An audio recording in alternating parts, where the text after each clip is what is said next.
A memória do brasileiro é fraca. E é com esta memória fraca que o povo vota. Quem, entre os senhores que estão assistindo a este vídeo, lembra quem é o juiz senhor João Carlos de Souza Correia? Provavelmente ninguém. Afinal, são tantas as coisas ruins que acontecem diariamente que todos nós perdemos a conta e também a capacidade de indignação. Mas vamos lá.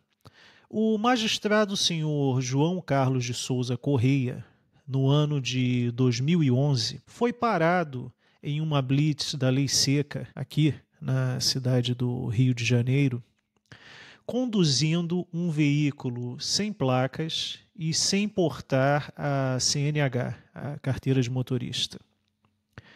Acabou ocorrendo um desentendimento entre o magistrado e uma agente de trânsito, que disse para o magistrado: juiz não é Deus.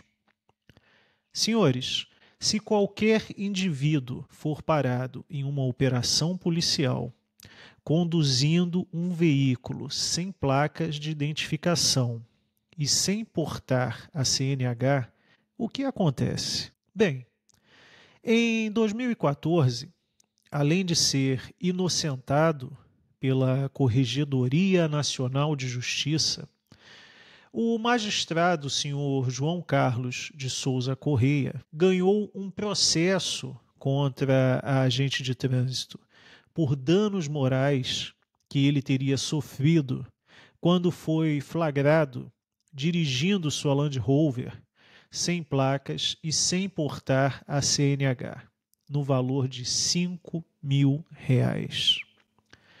A justificativa da 36ª Vara Civil do Rio de Janeiro foi a de que a agente de trânsito foi debochada com o magistrado. Senhores, por experiência própria, eu não posso dizer que agentes de trânsito são sempre respeitosos com a população.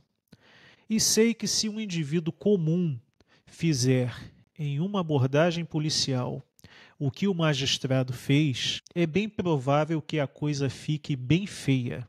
Afinal, no Brasil, questionar um servidor público, especialmente os da área de segurança, pode ser uma sentença muito ruim. Mas, voltando ao magistrado senhor João Carlos, entre 2004 e 2012, quando atuava no Fórum de Búzios, na região dos Lagos, ele foi acusado de se apropriar de uma estátua de Dom Quixote. Só em 2021 ele sofreu uma pena de advertência. Porém, em 2014, o magistrado senhor João Carlos foi acusado de furtar uma imagem sacra na cidade de Tiradentes. Em 2021, 7 anos depois, ele foi indiciado pelo furto. Porém, se alguém puder me explicar aí nos comentários, eu agradeço. A justiça alegou que não conseguia ouvir o magistrado para que respondesse sobre a acusação de furto que pesava contra ele na cidade de Tiradentes. Por fim, o suposto crime prescreveu, ou seja, a demora da justiça em agir no caso do suposto furto da estátua na cidade de Tiradentes, que teria sido cometido pelo magistrado senhor João Carlos, fez com que houvesse a extinção da pretensão punitiva do Estado. Porém, em 2021, foi aberto um processo administrativo disciplinar contra o magistrado, tendo como base a conduta dele na cidade de Tiradentes. E veio a dura punição.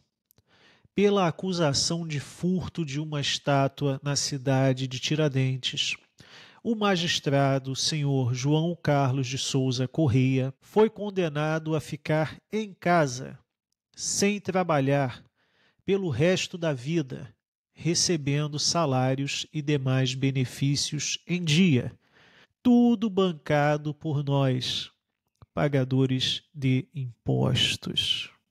Enquanto isso, a senhora Débora Rodrigues dos Santos, uma mulher simples e, sem sombra de dúvidas, com um conhecimento jurídico muito inferior ao do magistrado, senhor João Carlos, foi condenada a 14 anos de prisão por ter escrito em uma estátua a frase "Perdeu, mané". Frase esta utilizada pela marginalidade carioca quando assalta a população e que foi repetida pelo ministro do STF e atual presidente da Corte, senhor Barroso, quando este foi questionado educadamente por um pagador de impostos. Senhores, vamos resumir.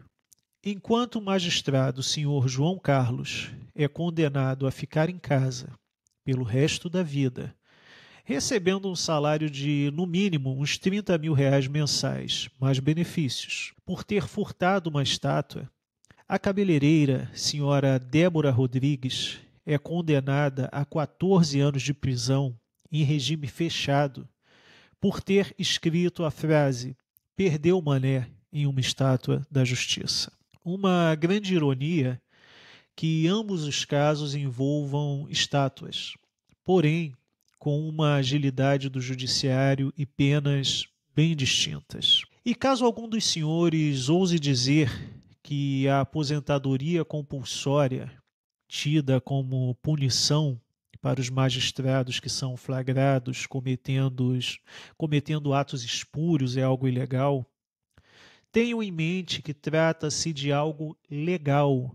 Afinal, alguns indivíduos com poder escreveram em um pedaço de papel que é assim que as coisas devem ser. Mas eu deixo para os senhores uma reflexão. Se dentro da nossa moldura e substância constitucional admite-se que um magistrado flagrado cometendo um ato ilegal receba como punição máxima a aposentadoria, enquanto qualquer outro indivíduo flagrado nas mesmas circunstâncias será preso, podemos dizer que vivemos em uma democracia? Senhores, no livro Uma Teoria do Direito Administrativo, do professor Gustavo Birenbaum, na página 50, no primeiro parágrafo, pode-se ler a definição de democracia, que é a seguinte, abre aspas, a democracia, a seu turno, consiste em um projeto moral de autogoverno coletivo, fecha aspas. Logo, senhores, se a democracia é um projeto moral de um povo, qual seria a moral dominante entre a população brasileira que admite, em seu meio, tudo quanto é tipo de falcatrua e, pior, ainda premia os piores indivíduos com cargos eletivos, honras e impostos? Talvez seja verdadeira a frase que diz: cada povo tem o governo que merece.